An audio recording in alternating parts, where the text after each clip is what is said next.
मताई आपल्यासमोर तुमचं काम चालू ठेवा.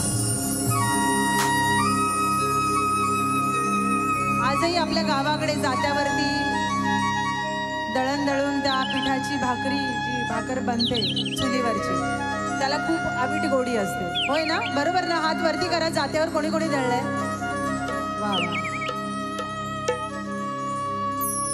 बघा, या ओवीतून आपल्याला कोणाला वंदन करायचंय?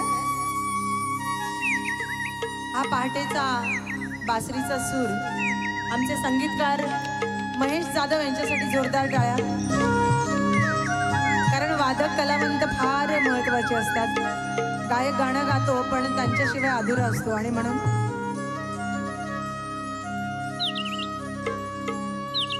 पहिलं माझं वंदन हो, शब्दाकडे लक्ष द्या. पहिलं माझं वंदन हो राजमाता यशोधरेला. पहिलं माझं वंदन हो राजमाता यशोधरेला. तिच्याच मुळं बुद्धत्व प्राप्त झालं त्या सिद्धार्थाला. दुसरं माझं वंदन हो राजमाता जिजाऊला. दुसरं माझं वंदन हो राजमाता जिजाऊला. तिनं घडविलं शिवबाला आणि त्या शंभू राजाला. तिसरं माझं वंदन हो, तिसरं माझं वंदन हो अहिल्या देवी होळकरला. कुशल प्रशासक बनून तिनं पाणी पाजलं शत्रूला. चौथं माझं वंदन हो, चौथं माझं वंदन हो. बघा कोणाला कोणाला आपण वंदन करतो या ठिकाणी.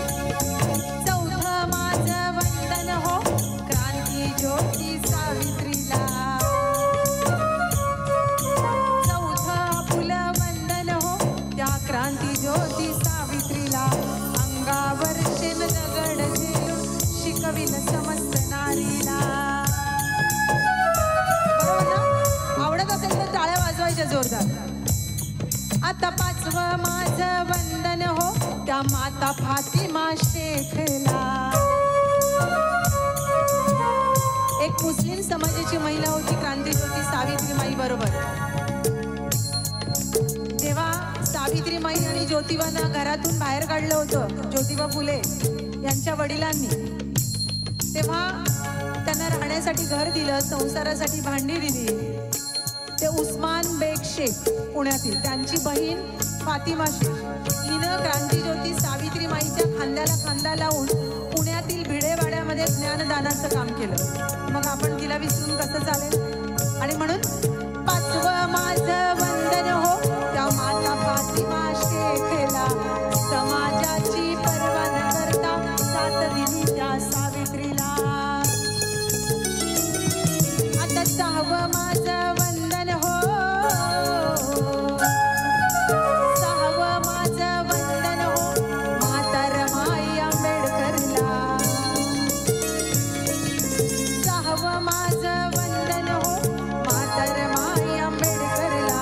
रानवनात गौऱ्या ठाकूर शिकविला फुल्या पतीला.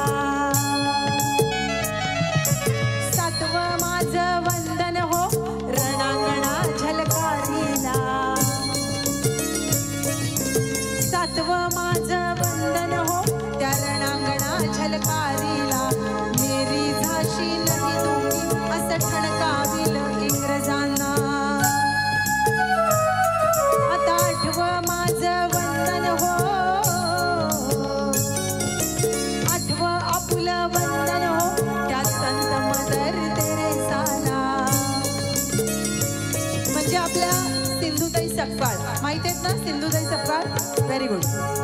आता आठवं माझं वंदन हो संत मदर तेरेसाला.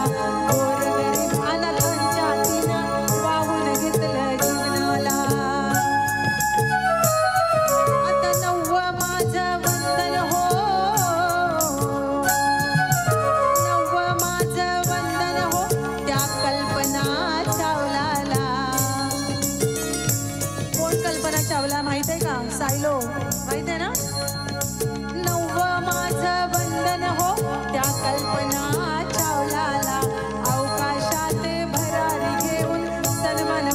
या भारताचा. आणि मग आता शेवटी कोणाला वंदन करायचं बघा. आता शेवटी आपुलं वंदन हो या भारताच्या भूमीला. शेवटी आपुलं वंदन हो या भारताच्या भूमीला. नवरत्नांना बहाल करून सन्मान दिला या भारताला. या नवरत्नांना बहाल केलं, सन्मान दिला या भारताला. या नवरत्नांना बहाल करून सन्मान दिला या भारताला.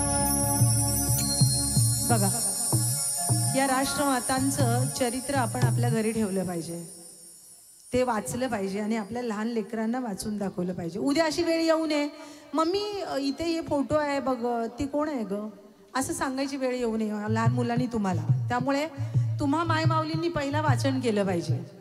जिजाऊ, यशोधरा, सावित्री, रमाई, भीमाई, अनेक राष्ट्रमाता आहेत. यांच्याकडून आपल्या तुम्हा आम्हाला जी प्रेरणा मिळाली आहे, आपण जी ताकद मिळाली, आज आपण शिकून अगदी म्हणजे पुरुषाच्या काही पावलं पुढे गेलोय आपण आज स्त्रिया या भारतातल्या, की असं कुठलंही स्थान राहिलं नाही की त्या स्थानावर स्त्रीनं आपली जागा पटकावली नाही, असं नाहीच राहिलं.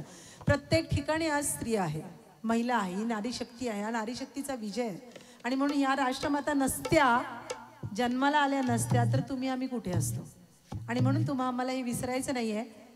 बघा, मग आपला हा समाज सुसंस्कृत होईल, सुशिक्षित होईल आणि आपल्या या सर्व भारतीय समाजामध्ये एक नवीन क्रांती जन्मास येईल, एक क्रांती घडून येईल. आणि म्हणून तुम्हा सगळ्यांना मायमाऊलींना विनंती करते हात जोडून की या सगळ्या राष्ट्रमातांची चरित्र तुम्ही वाचा. आणि म्हणून यानंतरचे हे गीत आहे, ही सुद्धा जात्यावरची ओवी आहे. आमचे गुरुवरी आहेत वी द पीपल, हे जे टायटल आम्हाला ही संकल्पना दादांनी सांगितल्यानंतर हे नाव मिळालं.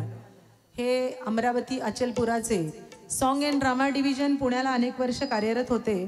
आदरणीय विजय कुमार गवई सरांनी हे गाणं लिहिलेलं आहे. गाणं तुम्हाला माहिती आहे, पण ते गाणं कुठलं ते सांगणार नाही. तुम्हाला ते गाणं खूप आवडतं. ते हे गाणं आपल्यासाठी खास